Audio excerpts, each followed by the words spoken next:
like last week I said, you might want to have a look at this guide. This is about how to write code that is easily understandable by your readers. Yes, and you can get indeed the professional version. You do need to apply for a license. Yes, help each other, that's a very good idea. So the style guide is basically Python enhancement proposal number 8, and you can have a look at it from the unit directory from Brightspace, hopefully. And there's also the idea about doc strings. That's basically built-in documentation. So if you use your Python and you want to know how do I use this function or class or whatever correctly, you can actually ask for the documentation. It's quite cool. And of course you can get that you can write that yourself as well. So what does a documentation string look like?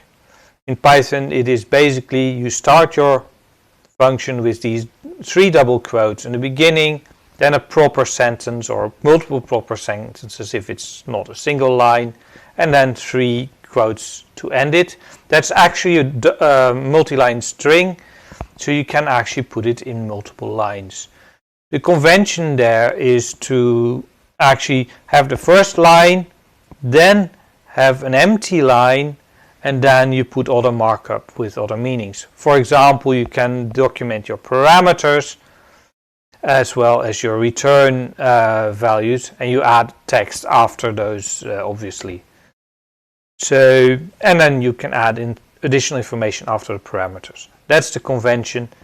There is not really any good reason not to follow this convention.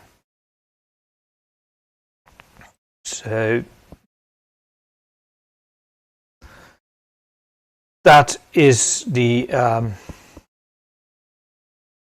doc string. So functions.